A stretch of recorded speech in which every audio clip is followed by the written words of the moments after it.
I don't know who in the world cares about this at all. I don't know. I think it's just me and maybe like 6 people on Reddit. All I know is that there's a bunch of information out there about Obsessed Network, Patrick Hinds, Steve Tipton, and the whole Obsessed Fest 2023 debacle.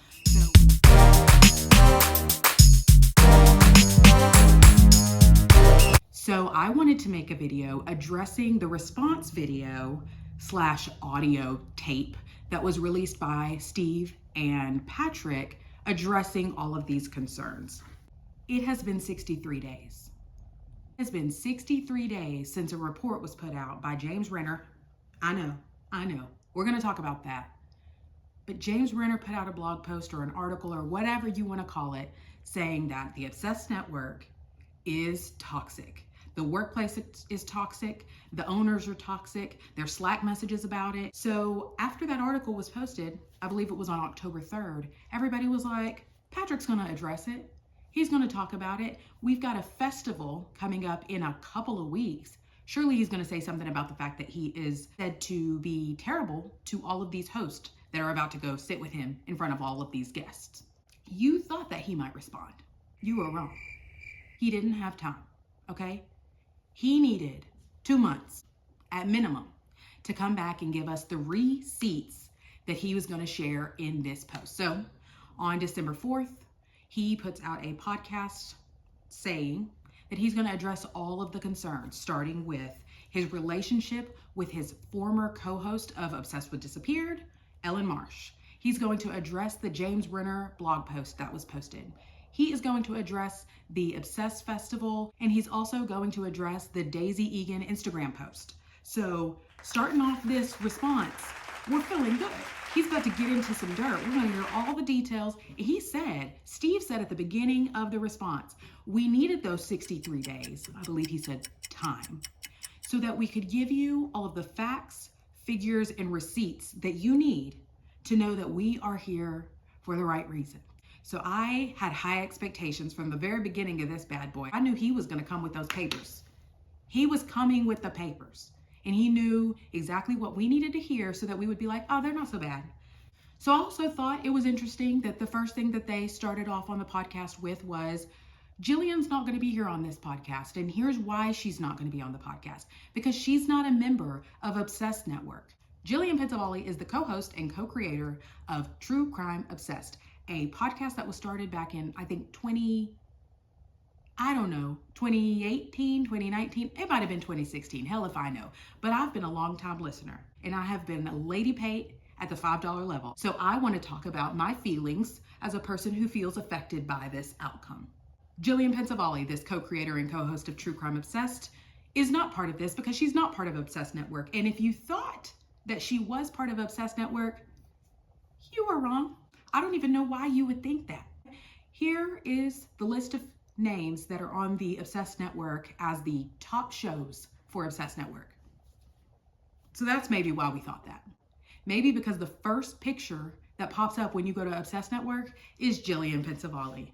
So that was the first thing that they need to address. She's not going to be here because she does not help us make decisions about Obsessed Network. She has no say in how we run our business, and she has no say in how we create our contracts for what we are going to call talent throughout the rest of this podcast. So when I'm saying talent, I mean the people who are writing and creating the entire shows. So after we address Jillian, now we need to hear from Patrick, his most sincere apology. He apologizes for any friends and family or maybe coworkers that may have found him overbearing in situations. He knows he's loud. He knows he's passionate, but he never meant it in a bad way. He never did. I think they had some other words to say, but I don't think any of them were overbearing. That's not how you apologize. That's how you say, I'm sorry if you took what I did the wrong way, but that's on you. Patrick says, I know that a lot of hosts of our shows feel like we have not supported them. And I hope that with this response video, they know that the door's still open. We still want this relationship to work. Your decision is your decision. So first, Patrick and Steve wanted to get into the history of Ellyn and Patrick's friendship as well as their working relationship. I think it's important to pay attention to how much time was spent in each one of these sections.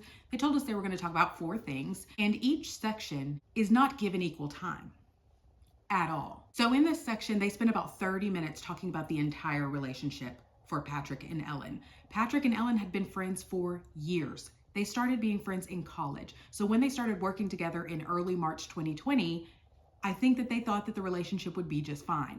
They started Obsessed with Disappeared, which was in partnership, I believe, with the show that was called Disappear on Oxygen Network.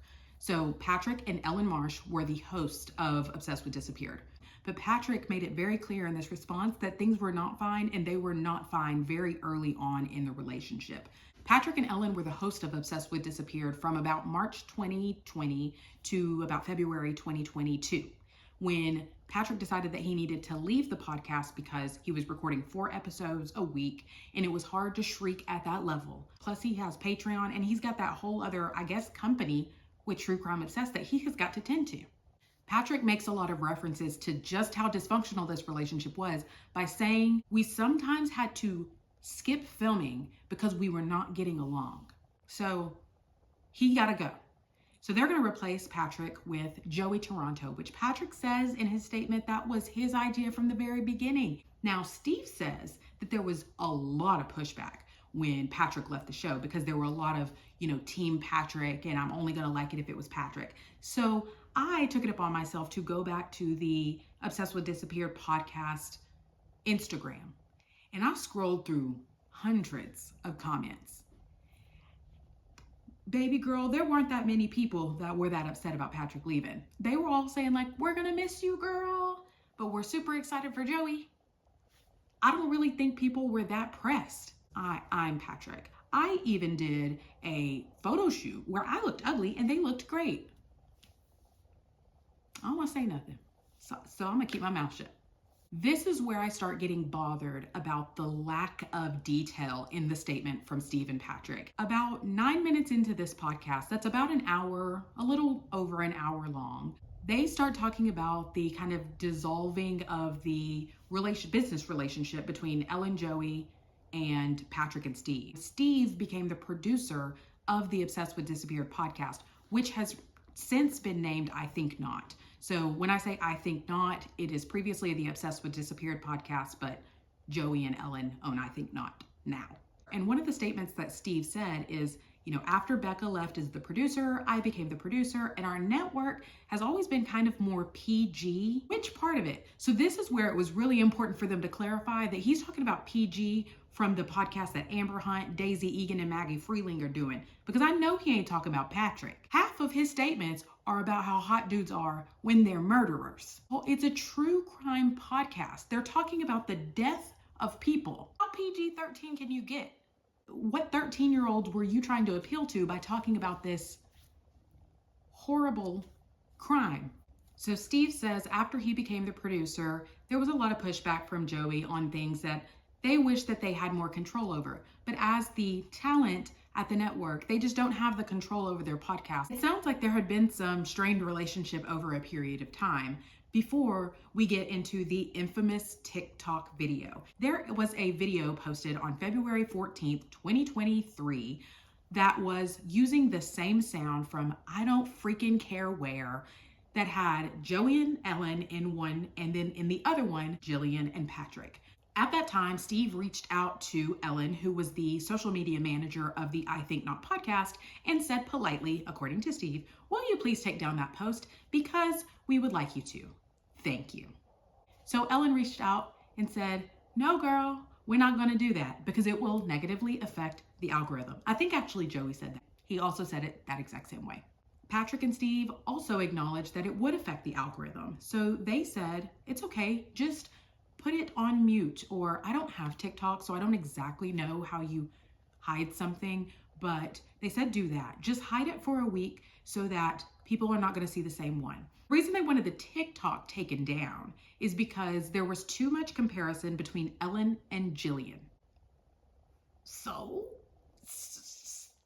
So, one reason that people are constantly comparing Jillian and Ellyn is because there has been a long-standing rumor that Jillian does not like Ellyn.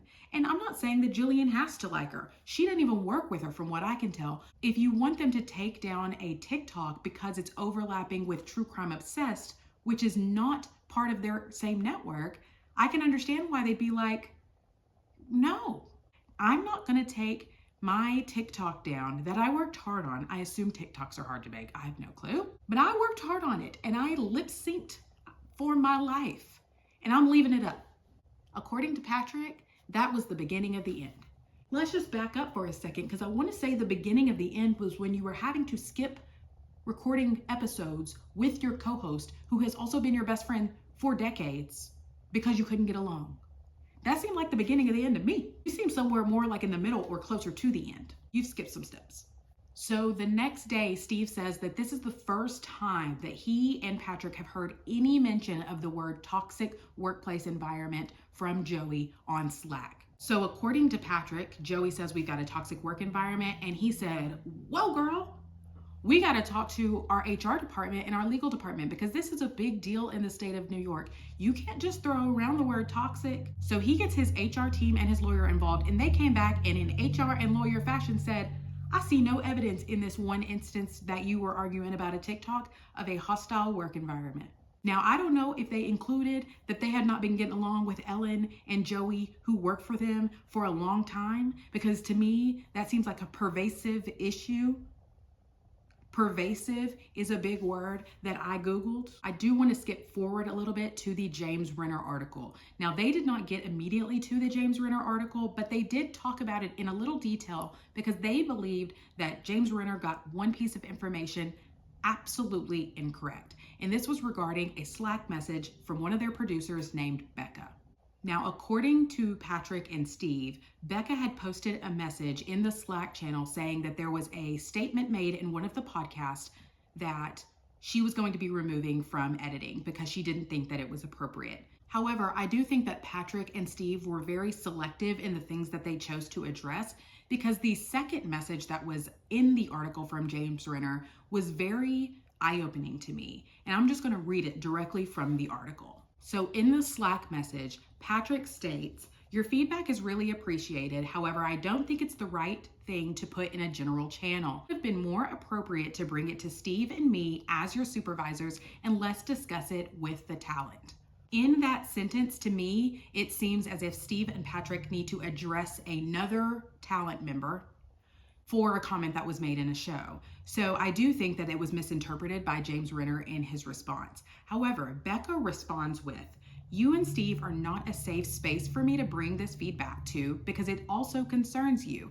And I think it is pretty clear that the entanglement of drama between yourselves and the host and others at the company leaves employees like me confused as to how to communicate feedback without having it weaponized.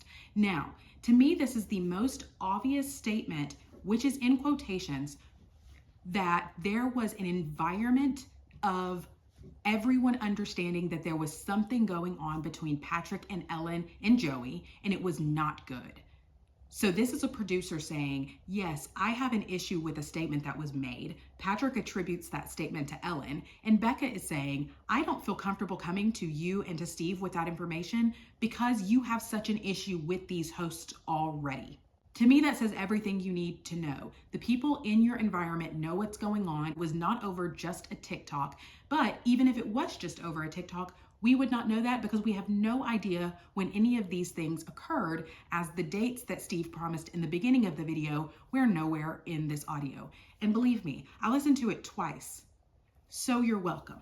So according to Steve, there was another issue with Joey and Ellyn in June or somewhere in the summer of 2023 that was about an ad copy.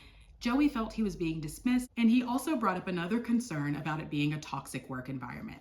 Joey said in a Slack message, I believe we are sinking deeper and deeper into a toxic workplace environment. It absolutely does not have to be this way. I do think it's important here to differentiate between a hostile work environment according to New York state law and someone feeling they are in a toxic workplace.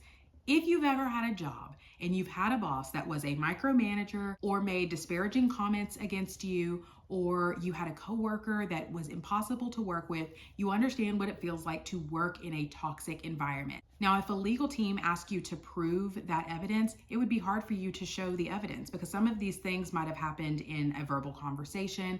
They may have been said in a meeting that was not recorded, and you have no proof of the things that were said. A lot of things that are done in a toxic work environment are done over a period of time and create an environment that you do not want to be in.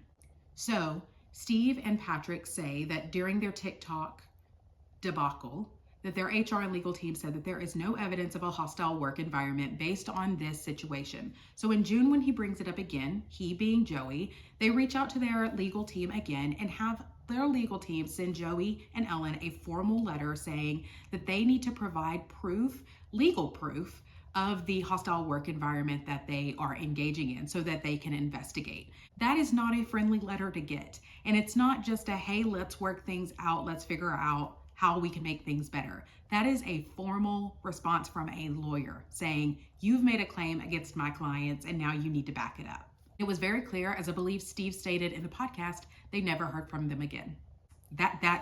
Those things make sense. If I get a letter from my current employer's lawyer saying, you said this and now I need proof, I probably ain't saying nothing either.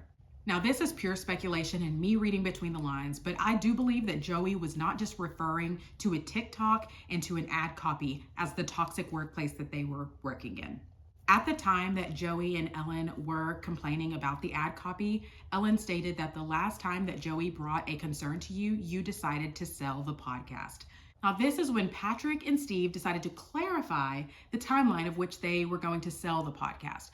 So Patrick and Steve decided to put together a package in January 2023 to shop around this podcast to other networks. According to Joey and Ellyn, in other things that they have addressed outside of this statement, they were told about the selling of the podcast very near after the TikTok situation. Patrick can say what he wants to about the miscommunication or misunderstanding of exactly when these things occurred, but you would have to imagine that as an employee or a contractor, you recently got into an argument with your employer and then they decide to loop you in a conversation about selling the podcast, that it was related to the situation that happened.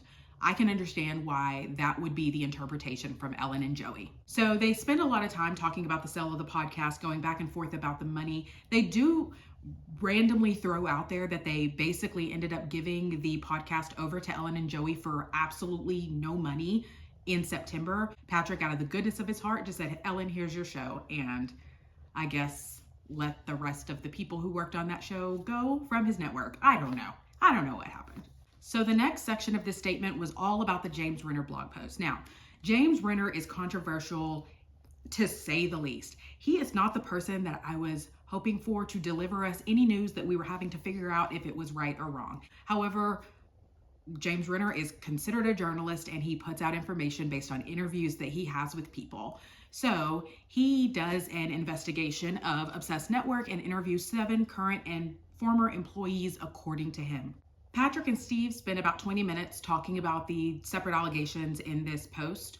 I grouped some of these concerns that were listed in this blog post into 12 different categories. And I know that sounds like a lot, but a lot of them we're going to go through very quickly because there wasn't a lot of concern about them from people who were fans of the show, and there wasn't a lot of evidence to back them up. So I'm going to move through them kind of quickly. There was one specific allegation that was made in the blog post that was not addressed at all by Patrick and Steve, and that was the mistreatment of a staff member called Olivia. I don't know any more information than that, other than she was friends with Ellyn, and people are speculating that the reason that she was treated so badly was because Patrick and Ellyn were having a falling out, and he could be vindictive. 5 of the claims that I'm really going to kind of move through quickly are items that I didn't lend much merit to. Now, I don't know these people personally. I don't have all of the information. I was not there to witness any of these things, but it did seem like the article was pretty light on information around these topics. One of them was racism that was addressed by Patrick and Steve on the podcast.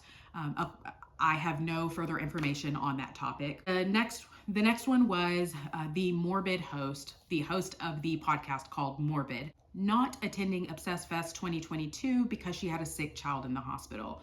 According to James Renner's blog post and his subsequent follow-up after the statement put out by Patrick and Steve, this occurred, meaning that Patrick somehow got in touch with either the host herself or her team and was very upset about her missing Obsessed Fest 2022, even though it was for a family emergency.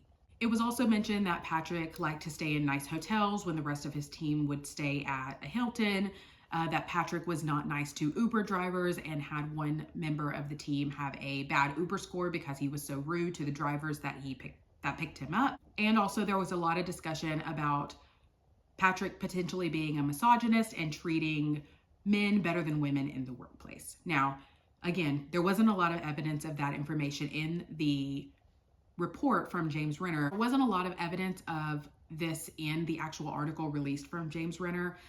I will say, I cannot say if that was true or not true. That I have no idea. There were 2 items that were quickly dismissed by Steve and Patrick, and I don't think that the subject of the dismissal was given its full evaluation. The first one was for the firing of a staff member named Gil. Now, I don't even want to get much into this because I didn't think that Patrick and Steve really needed to air this kid's dirty laundry. I don't know him. I don't know how old he is, but I do know that if I was let go of a job for whatever reason, I would not want to owners of a company talking about my performance evaluations on a podcast. So I understand that Steve says that the reason in James Renner's article for letting go of this employee was inaccurate, but I do think that he missed one key point that he did not address at all. In the article, Renner made reference to the fact that Steve Tipton and Patrick could be micromanagers, and part of the response to this employee, the first thing leading to the micromanagement was adding ASAP to an email that Steve thought was inappropriate. But after that, he says that Steve asked him to send all of his emails through him before it went out to someone else. The second portion of the James Renner article was regarding the Becca post, which Steve and Patrick say is the reason that they were able to bring on an HR department or bring on a contracted HR, because Becca did express this concern about not knowing where to take her feedback, and they did feel they needed some outside counsel in order to handle those matters. Now, I think that's great. I do think that you should have an external party doing investigations. However, I don't think that the way Patrick and Steve portray this as some hero story on Becca's behalf would be the way that she would categorize it. It sounds like she was in a pretty tough environment and didn't know how to work through it and had to publicly say that on a Slack channel, which takes a lot of bravery to do by a person. So for that, I applaud her because it takes guts.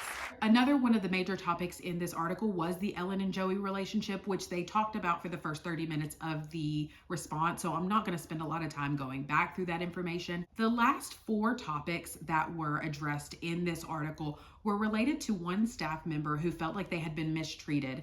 This staff member actually was a talent member or a host of a show, which has later been named as Daisy Egan. Daisy released an Instagram story that confirmed 4 major elements of James Renner's post. Those 4 elements include claiming that a host was doing too much research and needed to move quicker on each one of the shows. It also included a comment where Patrick threatened to fire the host because she was late to a meeting, which Patrick also confirmed in his retelling of events in their statement. They also noted in this section that one of the female podcast hosts was not smiling during one of the meetings and that was problematic to Patrick for whatever reason. Now, again, all of these things were confirmed by Daisy in her Instagram post, and Patrick did not say anything to make us believe that none of those things were true. So I'm inclined to believe Daisy in that instance. There was one main contributor to this story that I don't know much about. Her name is Julia, and she apparently was contracted on the True Crime Obsessed podcast and was working with Jillian back in the day, 2019, 2020, but then became friends with Ellyn later on. She stopped working with True Crime Obsessed back in, I think they said the end of 2020, but stayed friends with Ellyn. Patrick and Steve decided to very quickly dismiss anything that Julia said because she had never stepped foot into the office. I don't think that that means that she didn't witness anything between Patrick and Ellyn. Most of the things that we were doing in 2020 was held via Skype or on Zoom or on something like that. So if they were in the same vicinity, we have speakerphones and you can hear everything. I don't know how close their relationship was, so it's hard to tell. I do know that Julia has made a lot of statements on Reddit saying that everything that was said in the James Renner article was 100% accurate. Now here's where it all falls apart. This is where it all falls apart for me. The reason I believe that a statement was needed from Obsessed Network is because there was an incident at Obsessed Fest in October 2023 that led Reddit to go crazy, the true crime podcast space to go crazy. Everyone was talking about an incident between Tara Newell and Ellyn Marsh. Everybody. And I just have to back up and say, this is why I wanted to hone in on how much time was spent in each section. This controversy blew up everywhere. Podcast hosts that weren't even involved in the situation were making full-blown episodes about what happened at Obsessed Fest. So this was not a small thing. Don't fall out of your chair. Please hold on to wherever you are. They spent 1 minute, 60 seconds on Obsessed Fest. They said, because the 3 podcast hosts that were involved in the incident have met or talked and resolved their issues, we're not going to go into that.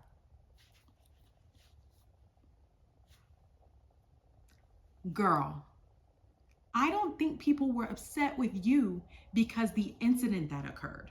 I mean, there were some aspects of how you may have contributed to that situation. People were upset about the way that you handled the aftermath. The way that the management company handled a situation where a podcaster, according to all reports, cussed out another podcaster in front of other people. Now, if you don't know all about the Obsessed Fest drama, there is another video on YouTube that I would highly suggest that you watch. It is a very good assessment of what happened at the festival, and I am not going to go into every single detail because I do think that it's true that if Ellyn has accepted the apology of Tara for what happened at Obsessed Fest, that I can also let the whole thing go. But what I can't let go is the fact that the people who were there and were supposed to manage the situation did nothing about it. And then in the 60 seconds that Patrick and Steve decide to spend on Obsessed Fest, in this response, they say that the festival wasn't all that bad. The festival was actually pretty good. Most people didn't even know this had happened. And all the rumors online that everybody had a mass exodus after Joey and Ellyn decided to leave the festival, that is just not true. And we had a great time.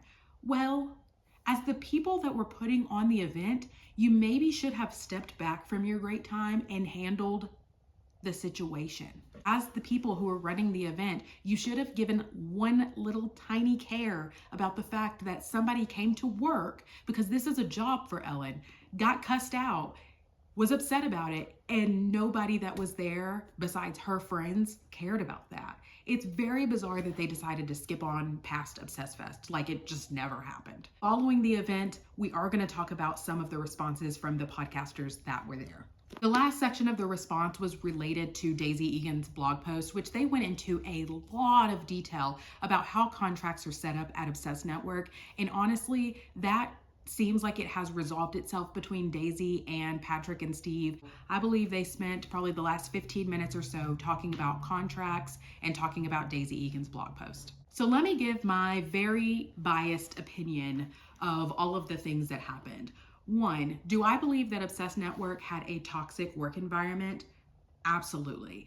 Imagine that you are in a place and you have a boss that you are in such a bad place with that person that you have to skip meetings with them because you can't get along. Imagine that that boss then decides to move you to another team or to another department so that they don't have to interact with you because you cannot get along that frequently. Imagine that then you find out that they are planning on not only selling your department to another company, but that has been going on without your knowledge behind your back. Whether or not that is business as usual, I don't know. I'm not the owner of a company. I'm not the owner of a network, but I can tell you as a person who's been an employee before, that would feel really crappy if that happened to anybody. So yeah, I don't think that this was some like super happy place to work. It sounds like several people were witnesses to this being a negative place to work. So I know that Steve and Patrick want to paint this as, rainbows and Skittles, but I don't think that it was that. Secondly, I wish James Renner wasn't the person who posted. I wish that somebody else would have done the investigation, but sometimes you get information from people that you're not expecting it from. And then you just have to take the information and decide whether or not you want to believe the information or not. The last piece of this for me is far before James Renner ever posted this article, there were tons of rumors and speculations on Reddit about the work environment at Obsessed Network. So there was a long time for Patrick and Steve to respond to some of these concerns where they just chose to stay quiet. After all of this has happened, they have decided to block and silence all of the people who have supported them all of this time if they express any kind of negativity in a comment, in a post, or like something that they don't like. So Patrick and Steve do wrap up this response by saying, we'll do as many of these videos that you want us to so that we can clear things up. No, they won't, girl.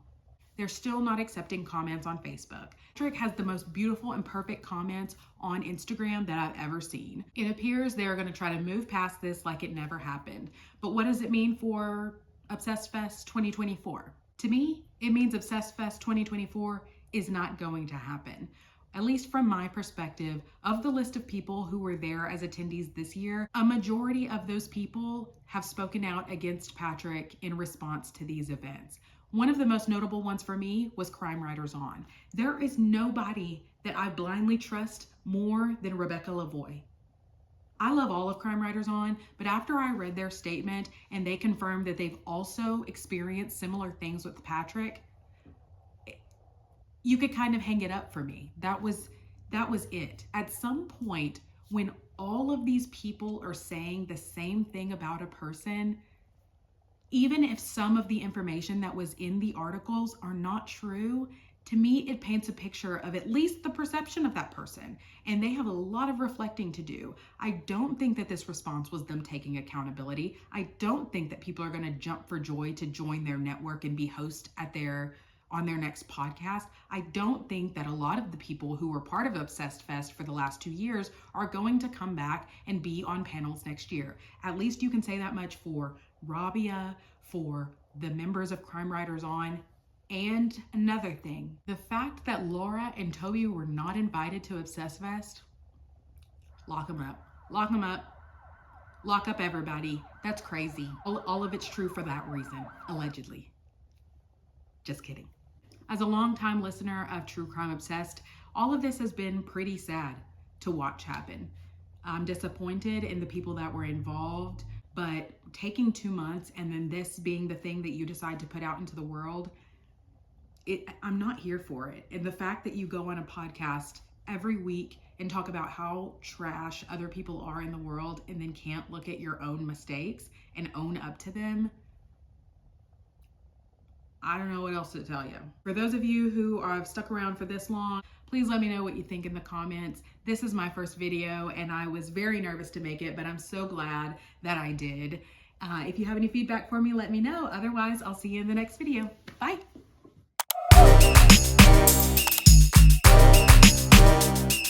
But the math just doesn't math the way that it's supposed to. If everything was going fine, then why were you shopping around the show? Let me back up. How many times do you think I can say obsessed in one sentence? Well, I guess we'll see.